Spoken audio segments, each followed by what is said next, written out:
वेद व्यास जी है, उन्होंने युगों साल पहले स्कंद पुराण में इसका जिक्र मिलता है। नारद सरिता में इसका जिक्र मिलता था कि भविष्य बद्री जो है विष्णु भगवान जी कहीं पे अवतरित होंगे। जैसे पहले आदि बद्री थे, फिर बद्रीनाथ धाम है।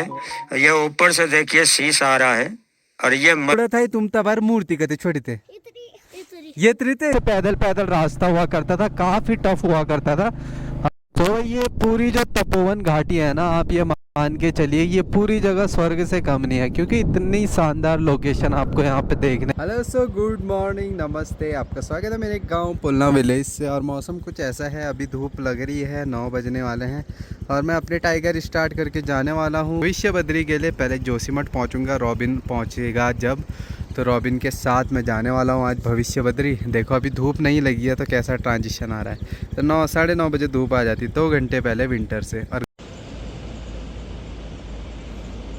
गोविंद घाट पे ऐसा पॉइंट है ना जहाँ से मैं क्या आपको एक आइडिया दे सकता हूँ किस तरफ अभी बद्रीनाथ धाम है और कितने डिस्टेंस पे है, और भविष्य के बद्रीनाथ धाम कहाँ को आने वाले हैं, किस तरफ को आने वाले। जो तो आप यूँ समझिए कि ये है बद्रीनाथ धाम, जो आपको पहाड़ी दिख रही है ना, बस यूँ समझ लीजिए उसी के पीछे जो है बद्रीनाथ धाम है, बद्री विशाल जी का धाम है, जहाँ पे नर नारायण पर्वतों के बीच घिरा हुआ है बद्रीनाथ धाम, आप ये समझ सकते हैं। तो इस साइड बद्रीनाथ धाम और गोविंद घाट के इस साइड भविष्य बद्री। चलिए कि 50 किलोमीटर यहाँ से जो है भविष्य बद्री, और यहाँ से 20 किलोमीटर दूर बद्रीनाथ, जो अभी प्रेजेंट का बद्रीनाथ धाम है, तो वो दूरी पर है।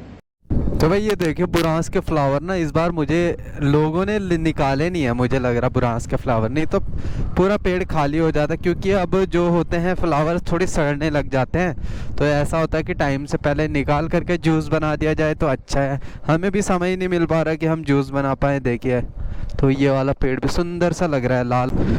तो ये है सेंटर पॉइंट, जो कि देखिए भविष्य बद्री, जोशीमठ और बद्रीनाथ के बीचों बीच से जो रास्ता है वो है श्री हेमकुंड साहिब का, लोकपाल लक्ष्मण मंदिर का और फूलों की घाटी का। कुछ है यात्रा के दिनों के पहले के समय, जब पूरा रास्ता रोड खाली रहती है और यात्रा में देखो इतना ट्रैफिक होता है ना, तो बहुत ज़्यादा समय लग जाता है ऋषिकेश से यहाँ तक पहुँचने में। तो बाकी आजकल मज़ा आता है भाई थोड़ा राइड करने में, जब सामने सामने पेड़ हो और ये रास्ता बढ़िया प्यारा सुंदर सा नज़ारा भी आजकल देखने को मिलता है।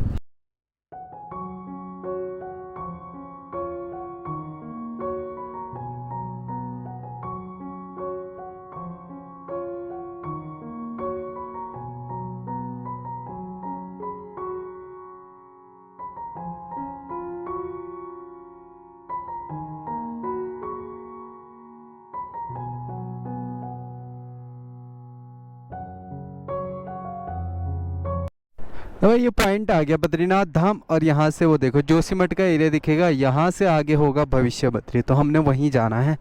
तो बद्रीनाथ धाम मार्ग के आगे आते आते सबसे पहले दुनिया का 5 प्रयागों में से सबसे ऊंचाई पर स्थित प्रयाग, और सबसे पहला प्रयाग हमें आज दर्शन करने को मिलेगा, जिसका नाम है विष्णु प्रयाग, जो कि धौली गंगा और अलकनंदा के मिलन से बनता है प्रयाग। बाकी आगे देवप्रयाग के आगे हरिद्वार में पूरी गंगा मिल जाती है। गंगा का शुभारंभ यहाँ से होता है। तो नीचे आप देख रहे हैं ये है अलकनंदा, और वो सामने वाली नदी है धौली गंगा, और उनका मिलन कुछ ऐसे हो रहा है यहाँ पे, ये देखें।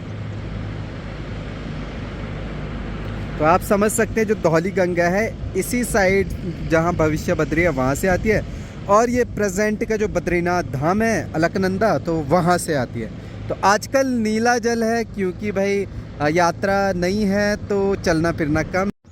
तो भाई ये कुछ इस तरीके से जोशीमठ, देखो बद्रीनाथ धाम की जो रास्ता है उधर है, ये जोशीमठ है, जहाँ पे नरसिंह भगवान जी का भी मंदिर है।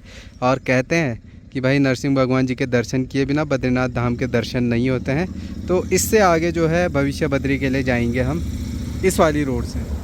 तो भाई जिस तरीके से आपने देखा होगा बद्रीनाथ धाम जाते हुए हनुमान चट्टी है ना, तो वहीं पे कुछ इस तरीके से भविष्य बद्री जाते हुए आपको दिख जाएंगे जो हनुमान शिला दिखेंगे। हनुमान शिला जिसमें हनुमान जी की पूरा चेहरा बना हुआ है, आप देख सकते हैं, साइड एंगल व्यू से आप देख सकते हैं कुछ इस तरीके से।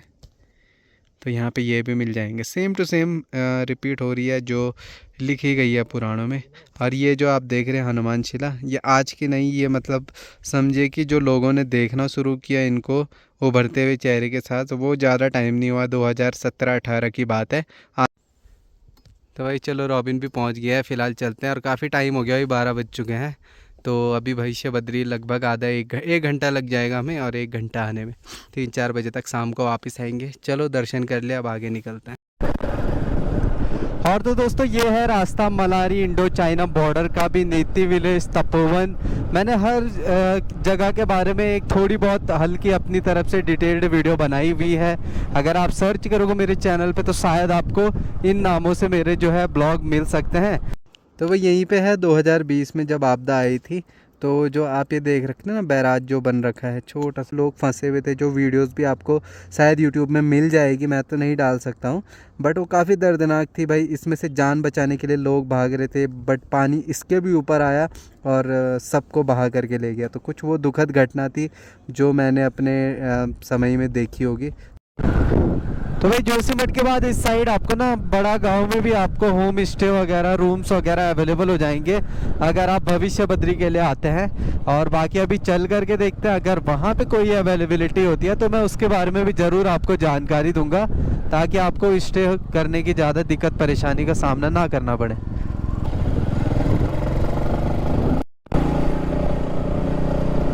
तो भाई सड़क जो है ना यहाँ की बड़ी प्यारी है। अगर आप ट्रैवल करने के लिए ऐसे ही आ रहे हो, घूमने फिरने के लिए, सोलो ट्रिप पे भी आ रहे हो, तो आपको बहुत मज़ा आएगा इधर।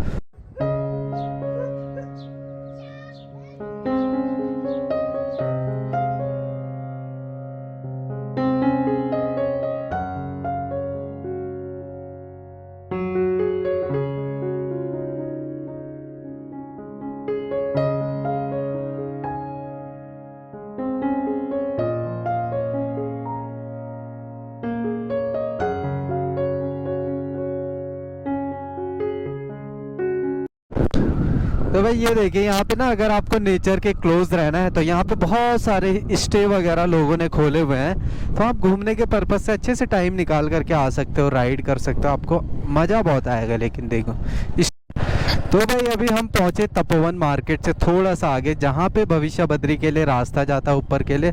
तो यहाँ के बारे में मैंने वीडियो बनाया था, क्योंकि यहाँ के नीचे गर्म जल का कुंड है, जहाँ पे माता पार्वती जी ने भोलेनाथ जी को पाने के लिए कई हजारों वर्षों तक तपस्या करी थी। देखो भविष्य बद्री 13 किलोमीटर है, तो रास्ता ये वाला है। अभी फ़िलहाल यहाँ से भी बनेगा, शायद अभी कंप्लीट नहीं हो, बट मेन रास्ता यहाँ से है, जो मेन रोड से है। आपको बोर्ड वगैरह दिख जाएगा, या तो तपोवन से आप पूछ सकते हैं किसी को भी। तो ये कुछ रास्ता है देखो ऊपर के लिए। पहले यहीं से पैदल पैदल रास्ता हुआ करता था, काफ़ी टफ हुआ करता था। अब तो इजी है, चलो 13 किलोमीटर आराम से आधे घंटे में कवर हो जाता है।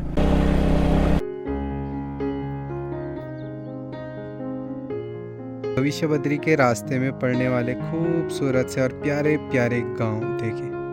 तो यहाँ भी बहुत सारे स्टे ओपन हो रहे हैं। आने वाले टाइमों में आप यहाँ पे रह सकते हैं, प्रकृति का आनंद ले सकते हैं, दर्शन।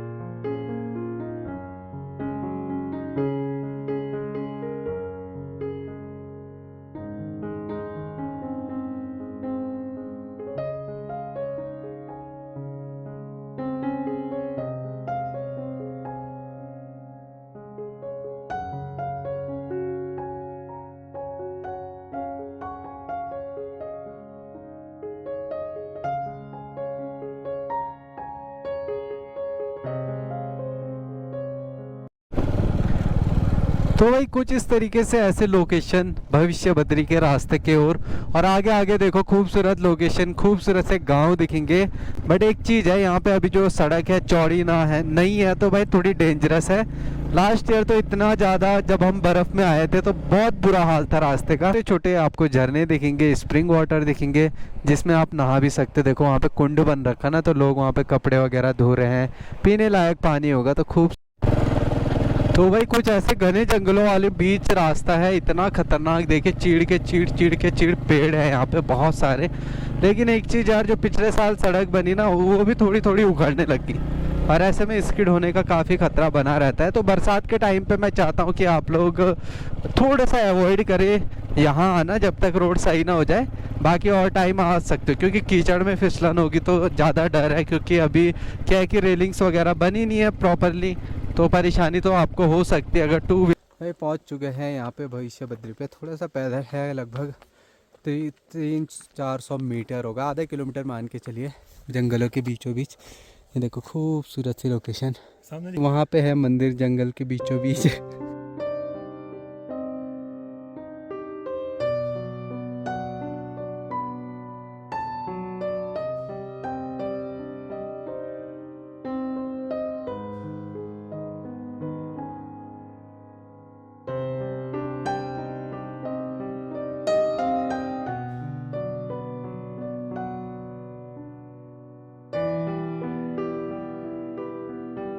हम पहुंच चुके हैं भविष्य के बद्रीनाथ, भविष्य बद्री पहुंच चुके हैं। कहते हैं कि भगवान विष्णु जी आने वाले समय में जो कलयुग चल रहा है उसमें से गायब हो जाएंगे, नदारद हो जाएंगे जो बद्रीनाथ धाम से, और यहाँ पे विराजमान करेंगे, जो कि यहाँ पे है भविष्य बद्री। तो आप देख सकते हैं भविष्य बद्री का कुछ कैंपस और लोकेशन ऐसा है।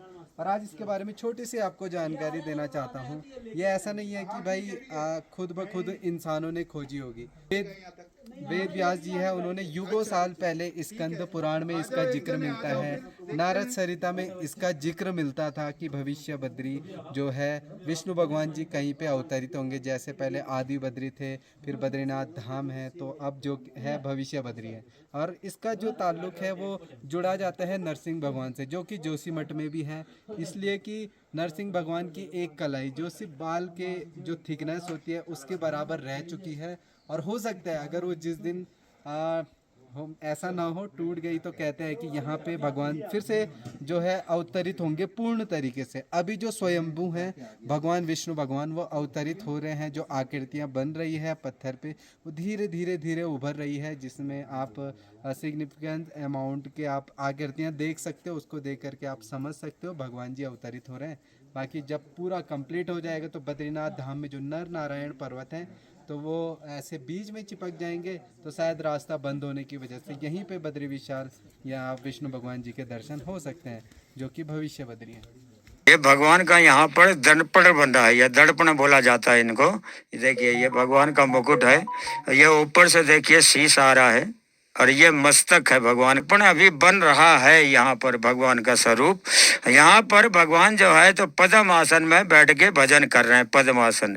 ने जो है धरती भी छोड़ दी है। ये शिला पहले जमीन से बिल्कुल बराबर थी, आज देखिए ये शिला सब तरफ से बिल्कुल धरती छोड़ चुकी है, बिल्कुल ऊपर उठ चुकी है। ये भगवान के जो हैं सामने दिखाई दे रहे हैं आपको, ये शेषनाग जी हैं। भगवान के साथ में जो है गरुड़ जी को दोस्तों फिलहाल क्या है कि ना मंदिर के अंदर आपको स्वयं आना पड़ेगा दर्शन करने के लिए। जैसे कि मेरा ये तीसरी बार है जब भगवान विष्णु के मैं यहाँ पे भविष्य बद्री में दर्शन के लिए आया हूँ, और मुझे खुद ब खुद इतना चेंज दिखा है ना, मतलब 1.5-2 सालों के अंदर तीसरी बार आने के बाद, तब भी जो बन रही है उनकी आकृति बन रही है, वो काफ़ी चेंज आ रहा है। काफ़ी वो ज़मीन से उठ रहे हैं, क्योंकि जो अंदर नीचे रहते हैं क्षीर सागर बोलते हैं। जैसे विष्णु भगवान अपने शेषनाग में जो उनकी शैया होती है उसमें विराजमान रहते हैं, और चारों तरफ रहता है क्षीर सागर या गंगा सागर, कई अनेकों नाम है। तो वैसे ही सेम टू सेम जो है वो ज़मीन से उठ रहे हैं। जिस दिन वो आकृतियाँ बननी रुक जाएगी तो आप समझिए कि कंप्लीट हो जाएंगे भविष्य बद्री यहाँ पे। और बद्रीनाथ धाम अगर बंद होते हैं तो यहाँ पे विष्णु भगवान जी के दर्शन होंगे। तो भाई यहाँ पे छोटे छोटे बुल्ले मिले। आपका गांव यही है? इक्के चीज तेरे को भी इक्के चीज। तुम कई बार होने वाले यार दर्शन कर, कते साल पे होना लूड़ा थे। अच्छा बार लूड़ा था तुम तबार मूर्ति कते छोटे थे, ये इतनी थे पता चाहते?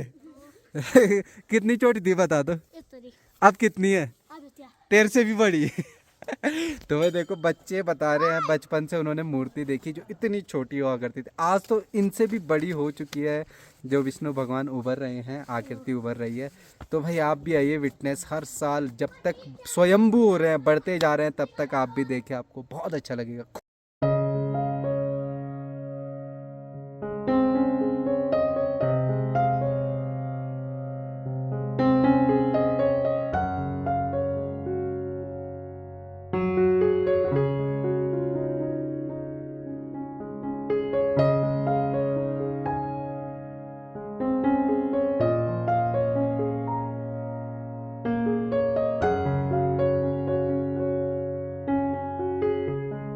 तो भाई अभी क्या है, हम मंदिर के ऊपर जा रहे हैं क्योंकि जो वहाँ पे छोटे भाई लोग थे उन्होंने कहा ऊपर पे जाओ, वहाँ पे थोड़ा सा बुग्याल है बोल करके। तो मैंने कहा चलो चल लेते हैं, देख लेते हैं कैसा है कैसा नहीं है। जंगल के बीचों बीच रॉबिन तो आगे निकल गया, मैं थोड़ा गप्पे मारने में रह गया बच्चों के साथ। तो भाई ये बुग्याल है जो मंदिर के ऊपर हम आए, इतना प्यारा। मैं सोच रहा हूँ कि जब बर्फ़ पड़ती होगी तो कितना बढ़िया लगता होगा। रॉबिन चढ़ते चढ़ते हालत ख़राब होगी रॉबिन की, कपड़े भी उतार दिए इसने। तो बढ़िया लग रहा है यार, यहाँ खेती बाड़ी भी है लोगों की। और देखो इतना बढ़िया ऐसे लग रहा है, ओली वाली जो जंगल है, जो गौरसो बुग्याल है, सेम टू सेम ऐसा लग रहा है।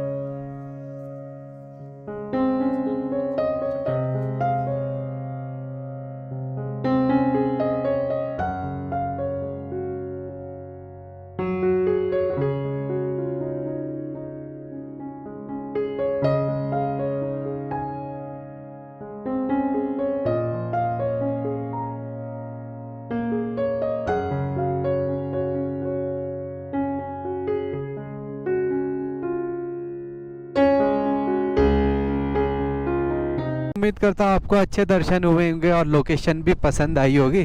तो आज का कुछ ट्रिप ऐसा था। अब घर चलते हैं। देखो मैंने कल मतलब सुबह से कुछ खाया नहीं है चाय के अलावा, तो भूख लगा और अच्छा हुआ दर्शन करने थे, तो भूखे पेट अच्छा रहता है। बाकी कहीं भी दुकान मिलती है तो वहाँ पे कुछ खा लेंगे, खाना होगा तो खाना, मैगी होगी तो मैगी खा लेंगे। तो यहाँ पे देखो तपोवन में अपने भाई लोग मिले। ठीक है भाई, ओके ओके, अरे बिल्कुल भाई बिल्कुल। फिलहाल तो जोशीमठ पहुंचने के बाद यहाँ पे सीधा बनाई मैंने मैगी बनाई रॉबिन और मैंने, और खा भी दिया। बारी है खतरनाक सी नींद। ऑलरेडी मतलब टाइम हो चुका है, 6 बजने वाले हैं। थोड़ी देर बैठे रहेंगे, फिर उसके बाद खाना या तो बनाएंगे या तो लेने जाएंगे मार्केट।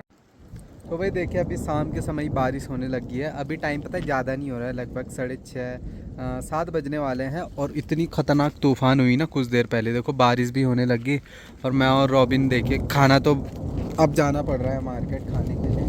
खाना पैक करके लाएंगे या तो उधर ही खाएंगे, कुछ ऐसा ही सिस्टम होने वाला है। तो भाई आज तो मार्केट भी बंद हो गया, देखो बिजली कड़क रही है। ओहो कुछ ऐसा है यार। फ़िलहाल हम तो अभी खाना पैक करवा रहे हैं। फिलहाल घर पहुंच गए भाई इतने अंधेरे में। देखो इतना बारिश से भीग गए ना, अभी हाथ ठंडे हो गए। फटाफट कपड़े चेंज करते हैं, खाना खाते, सो जाएंगे। फिलहाल क्या करना, वीडियो एडिट करनी पड़ेगी इंटरनेट जाने से पहले। तो उससे फिलहाल ब्लॉग को एंड करते हैं। मिलते हैं अगले नेक्स्ट ब्लॉग में, तब तक के लिए take care, bye bye, love you all, bye दोस्तों।